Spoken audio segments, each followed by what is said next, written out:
Hi, my name is Richard Knudsen. I'm the president of the Information Management Group, or IMG.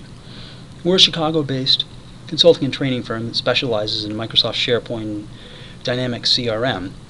And in December of 2007, Dynamics CRM 4.0, the new version, was just released, and it's got a lot of important new features. Now, one of my favorites is in the area of data management, and it's the new built-in ability to check for duplicate records and to prevent duplicate records being created. And not having this was a big gap in CRM 3 and could lead to plenty of data problems. So in this demonstration, I'll show you how to put duplicate detection to work. So there are really three parts to working with duplicate detection. First, you need to turn it on and tell CRM when to check for duplicates. So you do that by going to the settings area, as I do here, and then if I needed to, I can click on data management.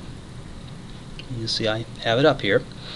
So now I'll click on the duplicate detection settings, and I'll note here that besides turning the overall feature on and off that I could do with this toggle switch here, you can also specify when to check for duplicates. For example, I might want to go ahead and accept these defaults and have it check for duplicates when a new record is created, and maybe when I change my offline or online settings here.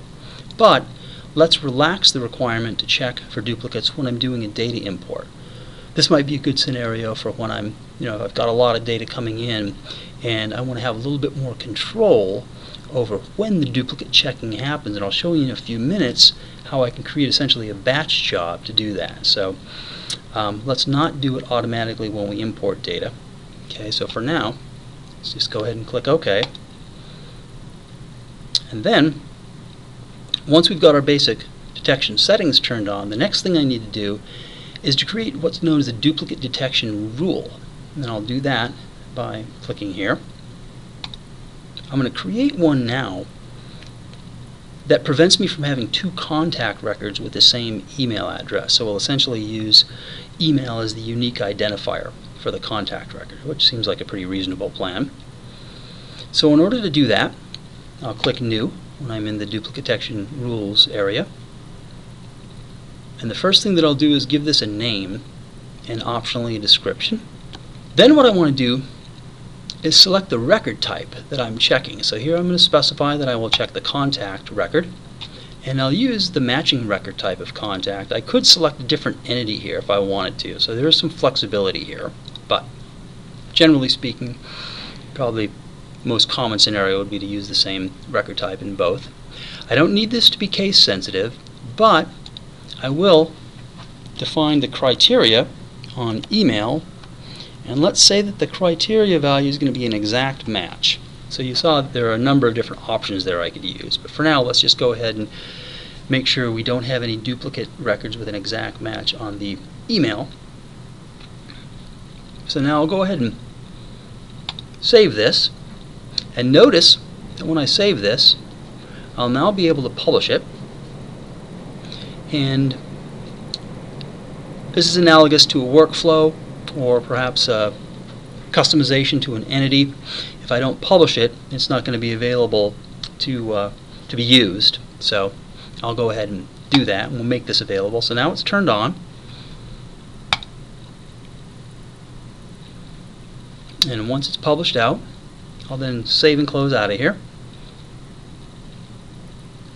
And once I do, you'll see the new rule defined here. Here's my contact emails rule. So now that we've created a rule, we can see it in action. One way to do that is let's go ahead and sample the user experience. I'll click on the sales area in the sitemap, and then we'll go to contacts. And I'll try to create a contact that I suspect might be a duplicate record. So here we are on contacts,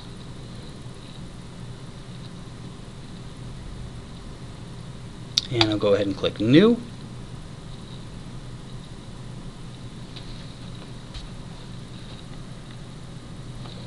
And I'll create a new contact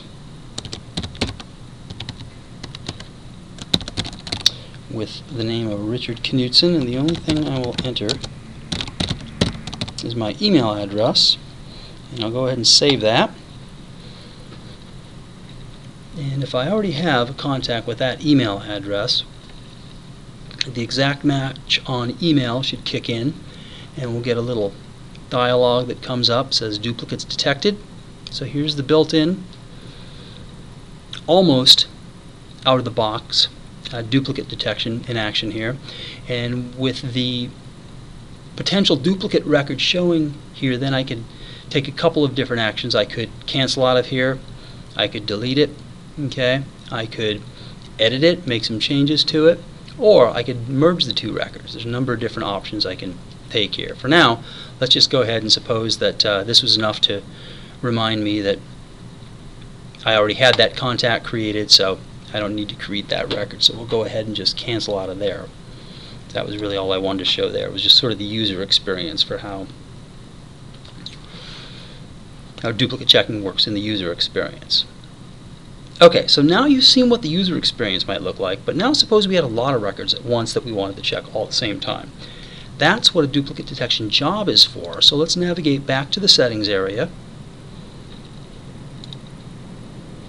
And now let's go and create a duplicate detection job.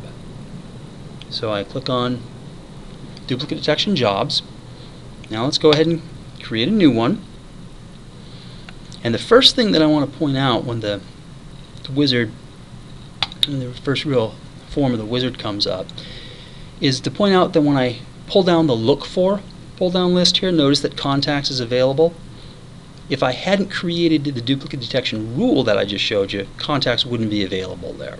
So suppose now that what I want to do is specify which records I'm going to run checking against. So here's what I can do. I can now specify, for instance, suppose I want to say, okay, let's only check active contacts. So for use save view, I'll pull down, select active contacts. I can preview the records. So now here are all the records that I'm going to check for duplicates.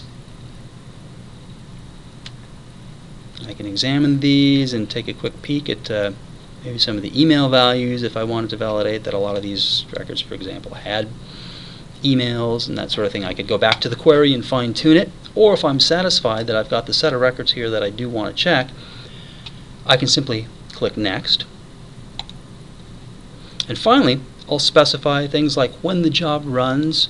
Maybe I want to run the job every 30 days automatically, and I will get an email automatically. I'm logged in as the administrator here, but I could also notify somebody else if I wanted to.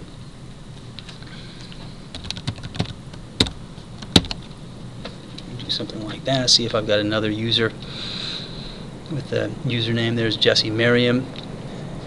I can do that. Then I'll go ahead and click Next. And finally,